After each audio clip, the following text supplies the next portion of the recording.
Hello, this is Michael from League of Items, and today I'd like to talk to you about the top lane problem.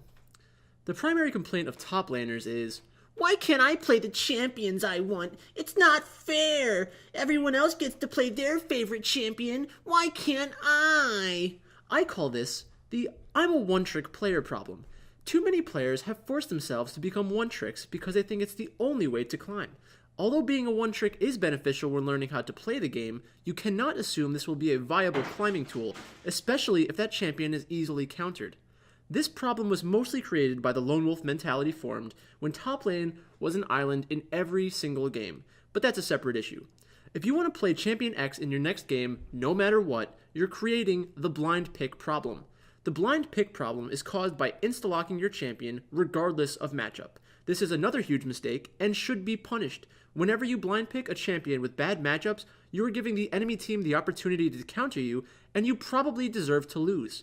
Now, this, combined with the one-trick player problem, means that sometimes the one-trick is allowed to pick their champion into a good matchup, and other times it's a bad matchup. But most of the time, it's going to even out. It's still a mistake, and you should stop doing it. Now, should there be champions without any bad matchups that you can blind pick all the time? No, of course not. There should be counterplay. However, if your primary goal is to become a better player and climb the ladder, you need to be willing to learn the best champions so that you can either play them yourself or at least learn how the matchups work. There is almost always a counter, it just needs to be discovered. The next problem top laners face is priority within their team. Most of the time, the top laner picks their champion early in champion select, so they need to pick something that isn't going to be demolished in lane. However, if you want to play a different style of top laner, all you need to do is pick top last. This is especially important in ranked team environments. Although you may not always be able to pick a split pusher, you will at least have the option to play through the top lane.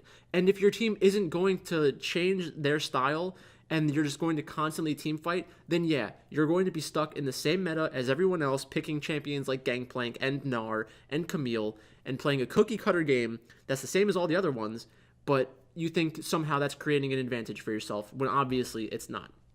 Now, there are other factors in play, like the tank jungle meta, but the meta only really tells us which champions are likely to be picked before champion select starts. If you're picking your top laner as late as possible in champ select, the meta is irrelevant because you will know most of the enemy team and can make the decision based on that information. If they've locked in a tank top and jungle and you think they will most likely try to group and team fight, you should consider picking something to beat them in lane with a champion that can potentially snowball and split push. Now, you may be thinking, well, the tanks are going to outscale me once they get a few items, but this isn't always the case. If you know which champion they're playing, you also know their most likely build path. The problem is, most players will build the same way regardless of how a game is going. This is only a disadvantage if you are unwilling to deviate from your normal build in order to exploit the enemy team. Let's take a look at the best top lane champions from 8.3, and I'll give you a more concrete example. This is pretty unsurprising if you watched a pro match over the past few weeks. You most likely saw some combination of Gangplank, Camille, Gnar, Sion, or Ornn. Eventually, teams decided to start blind picking any of these champions because they knew the other team would most likely pick a champion from this pool as well, resulting in a common lane matchup both players knew how to play, allowing them to stall the game out. However, as we'll see in a match from the LCK set between MVP and SKT, there are other options. In Game 2, with the last pick, MVP locks in Rumble with Unsealed Spellbook to go up against GP. Let's see how it plays out. This matchup was quite unique because there were no kills before the 22-minute mark, which is strange. Rumble ended up getting out of the laning phase up in CS by like 20 or 30, and the teams were tied. However, MVP was too passive and didn't push their advantage in the mid-game hard enough, and they lost. But they did not lose because they picked Rumble, and this is an important distinction to make. MVP, after locking in Rumble and knowing they were going to get outscaled, needed to be more aggressive during the early and mid portions of the game so that they could build a lead large enough to where they don't get outscaled. Also, it's important to remember they were playing against SKT, one of the best teams in the world, even if their record isn't good right now, so we need to give them credit for stalling efficiently too. Alright, next up, we should look at patch 8.4, and a lot of this is going to be very similar. So we still have Camille, Sion, GP, Fior's there, Gnar. There were some random nerfs that came in. Nothing that's going to cripple any of the champions, really. I would expect most teams to just continue playing the same stuff until someone some very good team does something different, because a lot of the time pro teams are too afraid to look stupid. But as per usual, that's a topic for a different video. So here, though, I want to take a look at what kinds of champions these are. So another complaint in the top lane is that bruisers aren't any good. But bruisers that's not really a thing according to Riot. They want to talk about fighters and tanks. So we have two kinds of fighters. We have divers and we have juggernauts. The divers like Camille, Aurelia, Jarvan, Kled, Renekton. You'll see some of those in your games, and that's one type of bruiser / fighter champion. And then juggernauts, we have Darius, who just got a buff, Garen, Alawi, Nasus, Trundle, Urgot, Yorick. And one thing that is pretty obvious to me is that when people complain about the top lane, it's normally players who one-trick one of these diver champions. And it's because they want to be able to play some like high skill cap, playmaking champion who has no bad matchups. And right now that's Camille. That's one of the reasons why Camille is like the best top laner right now, or one of the best top laners right now.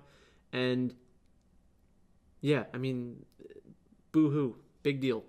The other classification are tanks. We have vanguards and wardens. And the only wardens that really see play are Shen and Poppy in the top lane, and those are not very common. They're not blind pickable champions.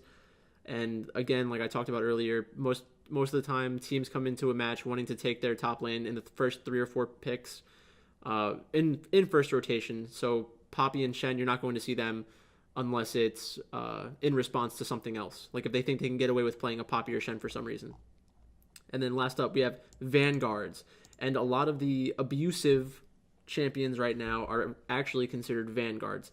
So Gnar is a vanguard, Maokai, Ornn, Sion. So Gnar, Ornn, Sion, 3 of the really popular champions in the top lane are vanguards. And Riot's explanation is that vanguards are offensive tanks. So if you want to play an offensive champion but still need tankiness, you should go onto a vanguard champion.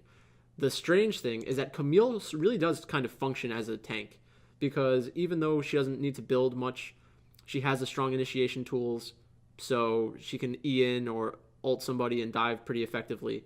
And that's one of the reasons why Camille feels so bad. So maybe they should reclassify Camille into a vanguard and then nerf some other dimension of being a vanguard, because there are averages and stuff like that they take into consideration.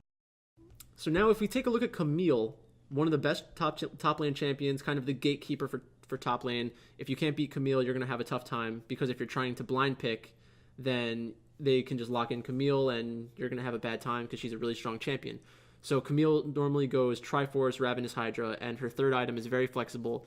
If you take a look at the win rates, they're all very high win rates, which is not surprising because Camille. But when we compare this to someone like Trundle,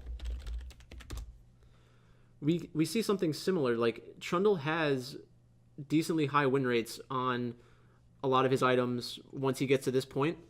And I just think that Trundle is an overlooked champion right now, especially when you're using him as a counter pick. If the enemy team is playing the tank meta with a tank jungler and they have a tank top laner, like let's say they take Ornn or Sion first because they just want to have a tanky initiator late game, then you pick someone like Trundle and you fight front to back. You focus the enemy tanks, you shred them, so that means that you also have to pick an intelligent mid laner or AD carry champion that helps shred tanks, and you can just go front to back. I mean, it's not, like, obviously you cannot guarantee that you're going to win that game, but at least you're going to be different than the enemy team. Now that we've gone through a lot of the different dimensions of top lane, we've discussed some champions, we looked at their builds, like specifically Camille. Now, we still have 2 things to deal with. So Camille is still probably the best top laner, and then there are a bunch of tanks in top lane that are annoying. So in a solo queue environment and a competitive team environment, there are 2 ways to kind of deal with this. Personally, I think that I would want to start playing with a split push style, trying to win through top lane hard. Or if you want to stay within the team fighting meta, where you're just playing for the 20 to 30 minute mark, you want to make sure that you can have one big team fight, get a Baron, and try to win the game that way. I think AP top laners are going to become much more popular. So it depends on which AP top laners are going to have good matchups. But I think Rumble, Kennen, Swain, and Cassiopeia are all potentially going to start being played in the top lane more, because if the team you're playing against blind picks something like Sion or Ornn or Maokai or just a tanky champion in general, you're going to be able to rush a Leandries, do percent health to them during the laning phase, and then transition that into team fights where that same percent health damage is going to do a lot of damage to the rest of the players on the map as well. So it's going to give your team a different kind of win condition through the amount of damage you're going to be outputting compared to the other team. So that's what I have for the top lane. I unfortunately think some problems will never change in the top lane. They'll never get the priority that the carries do. It's going to come down a lot of the time to which jungler pays more attention to the top side of the map. And you might never be able to play the champions you want to play in the top lane. But again, it's important to remember, if you're trying to win games, you shouldn't care about what champion you're playing. You should care about winning games. Just win. If you're a terrible top laner who complains about what kind of champion they're allowed to play because of an unfair meta, and you always have terrible junglers, then you should like and subscribe to my channel, because there's nothing that's ever going to help you, but if you watch my videos, I'll get more views. Thanks for watching.